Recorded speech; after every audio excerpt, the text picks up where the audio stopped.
First day first show நாங்கள்லாம் போயிருந்தோம். ஆனால் ஒரு கிரேஸ் வந்து அந்த தியேட்டரில் பார்த்தது தான். அந்த எக்ஸ்பீரியன்ஸ் வந்து நீங்கள் என்ன ஓடிடியில் நம்ம லேப்டாப்பில் பார்த்தா இல்லை ஃபோனில் பார்த்தா அந்த கிக்கு வராது. It's a real Joy. நம்ம எங்கே எதிர்பார்க்குறோம் அங்கெல்லாம் கிளாப்ஸ் வரும். ஆனால் எதிர்பார்க்காத இடத்துலலாம் வந்து ஒவேஷன்ஸ் வரும்.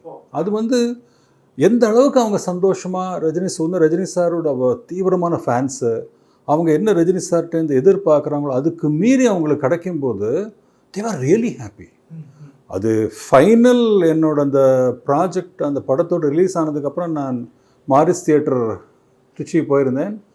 நான் அப்போது குவைட்டாக ஒரு ஓரமாக அந்த படத்தை பார்த்துட்டுருந்தேன். நானும் ஒய்ஃபுமா இந்த ஒரு டோர் கட்டு நின்றுண்டு.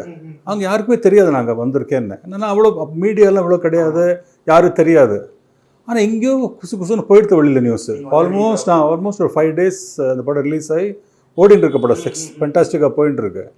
அந்த எங்கேயோ தெரிஞ்சு அந்த லாஸ்ட் டைட்டில்ஸ் வரும்போது வெளியில் வர முடியல என்னால். ஏன்னா ஃபுல் க்ரௌட் ஃபேன்ஸ் எல்லாம் வந்து பிளான் பண்ணி வந்துட்டாங்க. வந்து என்னை அப்படியே தூக்கி ஃபுல் அங்கேருந்து என்னை மாலையெல்லாம் போட்டு என்னை கார் வரைக்கும் அவ்வளோ அவங்களோட அன்பையும் சந்தோஷத்தையும் காட்டினாங்க. ஐ திங்க் மறக்க முடியாதது. ஸோ நம்ம வந்து ஒரு படம் எடுக்கிறது மட்டும் இல்லை, அந்த படத்துக்கு இப்படி ஒரு வரவேற்பு, அதில் அந்த ஆடியன்ஸோடு அந்த ஃபேன்ஸோட அந்த சந்தோஷம் வந்து அதில் தே ஷோட் இட். அது வந்து ஐ வாஸ் ஸோ ஹாப்பி. மறக்க முடியாத ஒரு நிகழ்ச்சி.